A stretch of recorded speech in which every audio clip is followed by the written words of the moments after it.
पर।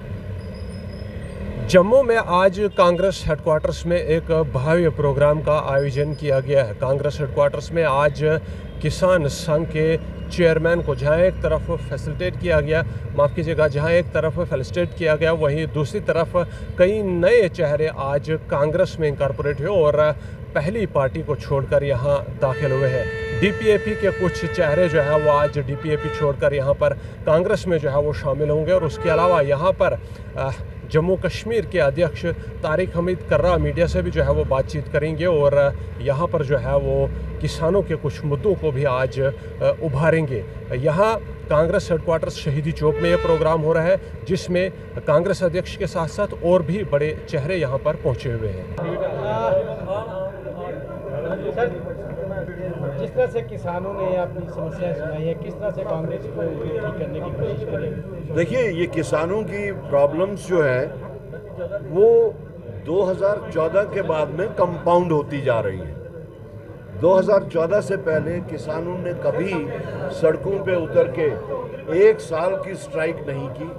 किसानों ने कभी ये नहीं कहा कि सरकार किसान विरोधी है, बल्कि वो तो जुड़े हुए थे, हमारे किसान भी और हमारे जो फौजी हैं वो जुड़े हुए थे उस नारे से, कांग्रेस के उस नारे से जो 1965 में हमारे वजीर आज़म ने लाल बहादुर शास्त्री जी ने दिया था, जय जवान और जय किसान। तो आज हम देखते हैं वो न जवानों की वो हालत है और न ही किसानों की वो हालत है। 2014 के बाद में जो कंपाउंड हुई प्रॉब्लम्स किसानों के वास्ते और उसके बाद में जो एक किसान विरोधी जो कानून बने, उसके नतीजे में जो एक साल तक लोग किसान जो है वो सड़कों पे रहे, तकरीबन 700 मौतें हुई।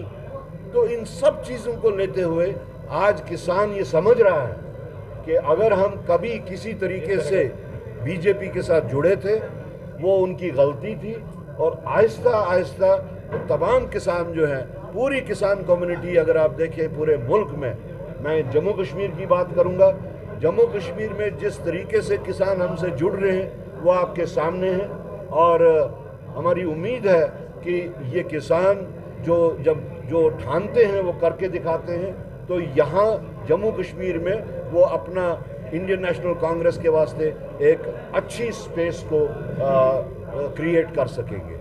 तक किसी भी इशू का ताल्लुक है जो सामने आता है, पब्लिक इशू, उस प्रॉब्लम का या तो समाधान ढूंढा जाना चाहिए या उसको पॉलिटिसाइज किया जाना चाहिए। और बहुत ही क्रूडली बीजेपी हर इशू को पॉलिटिसाइज कर रही है। बिल्कुल सिंपल फार्मूला है, हमारी ये सारी लैंग्वेजेस जो है वो रिकॉग्नाइज्ड लैंग्वेजेस हैं, कॉन्स्टिट्यूशनल मान्यता है उन लैंग्वेजेस को, वो इंग्लिश हो, वो उर्दू हो, वो हिंदी हो, इवन डोगरी हो, इन सब को एक मान्यता है। एक सिंगल ऑर्डर निकालना है, ऑप्शन क्रिएट करना है। जो हिंदी में देना चाहे एग्जाम वो हिंदी में दे सकता है, जो इंग्लिश में देना चाहे वो इंग्लिश में दे सकता है, जो उर्दू में देना चाहे वो उर्दू में दे सकता है। ये चीज़ लोगों को वो नहीं बताती कि ऑप्शंस हैं और उन ऑप्शंस को क्रिएट किया जा सकता है। उसके बजाय वो इसको हिंदी उर्दू का लैंग्वेज का इशू बनाने के साथ साथ निशाना उनका जो है हिंदू मुसलमान का होता है।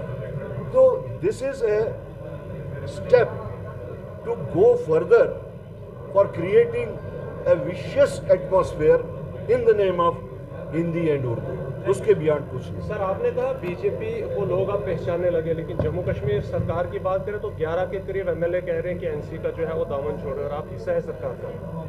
देखिए, कांग्रेस अपने एजेंडा और अपने इस पे मैनिफेस्टो पे उन्होंने इलेक्शन हमने लड़ा भी और हम उसी के ऊपर इस वक्त कायम भी हैं।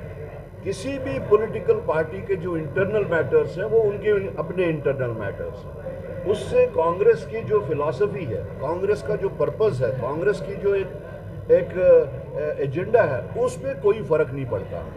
हम हर बार कह रहे हैं कि हमने उस वक्त प्री पोल अलायंस जो किया वो सिर्फ इस वास्ते किया कि बीजेपी को सरकार के गलियारों से बाहर रखा जाए, सेक्रेटेरिएट के गलियारों से बाहर रखा जाए।